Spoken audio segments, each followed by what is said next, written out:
lagi di channel SDI Al-Amin 1. Hari ini aku akan menceritakan buku yang berjudul Tersesat di Negeri Sayuran. Kita mulai ya. Dalam hutan yang sunyi, Tobi berjalan seorang diri. Hatinya gundah. Ia ingin segera pulang dan bertemu dengan Bunda. Namun ia tak tahu arah mana yang harus dituju. Tobi tersesat. Ia semakin panik dan gelisah. Tobi semakin takut ketika muncul monster sariawan yang akan menyerang.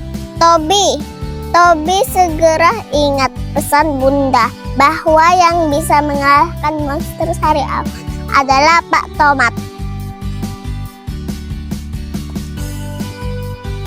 Kali ini Tobi memberanikan diri untuk meminta pertolongan kepada Pak Tomat untuk mengusir monster sariawan. Akan tetapi Pak Tomat tidak mau menolong karena dulu Tobi tidak suka makan buah tomat. Sekarang ia tidak akan merasakan manfaat dari buah tomat. Tobi sangat kecewa dengan jawaban Pak Tomat. Dengan sisa-sisa tenaga, Tobi kembali meneruskan perjalanan. Kini Tobi berharap menemukan sesuatu yang bisa menolong. Belum lama ia berjalan, Tobi bertemu dengan Bayam dan Wartel. Tobi segera menghampiri mereka dengan terbata-bata. Tobi mengutarakan maksud hatinya agar si Bayam dan Wartel mau menolongnya untuk mengusir monster sariawan. Lagi-lagi Tobi mendapat jawaban yang mengecewakan.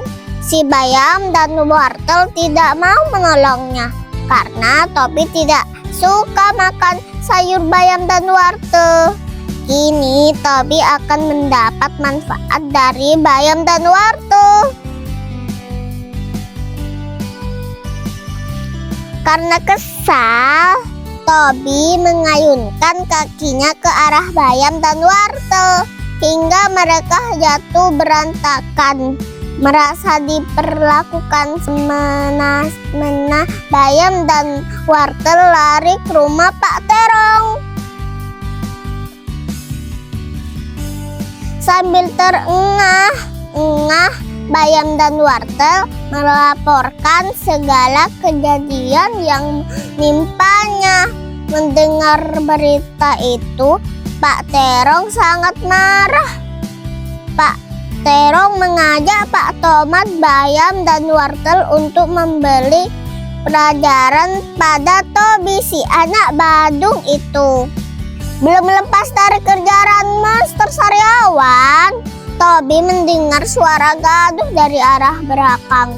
Dilihat Pak Terong dengan muka garang berlari ke arah disertai dengan Pak Tomat, Bayam, dan Wartel.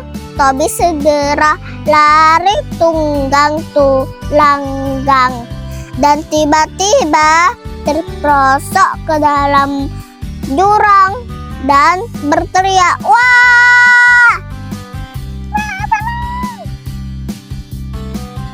Sayup-sayup terdengar suara Bunda. "Tobi, kenapa kamu berteriak?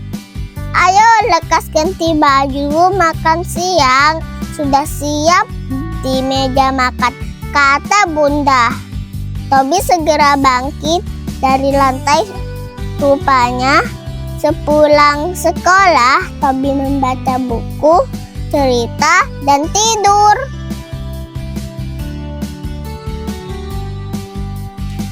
Setelah mengganti baju dan membereskan buku ceritanya, Tobi segera ke meja makan. Betapa terkejutnya Tobi ketika dilihat yang tersaji di meja makan adalah sayur bayam dicampur dengan wortel ditambah dengan sambal tomat dan lalapan terong.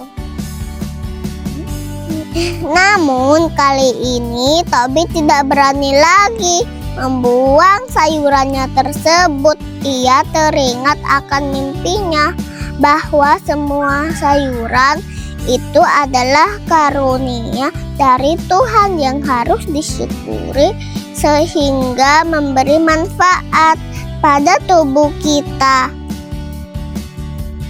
Jadi kesimpulannya, sesuatu yang tidak kita sukai belum tentu buruk buat kita.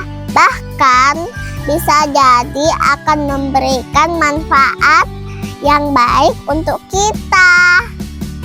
Oke, kalau gitu ayo kita panen terong biar tidak diserang oleh Master Sariawan. Ayo kita petik tomat sama terong.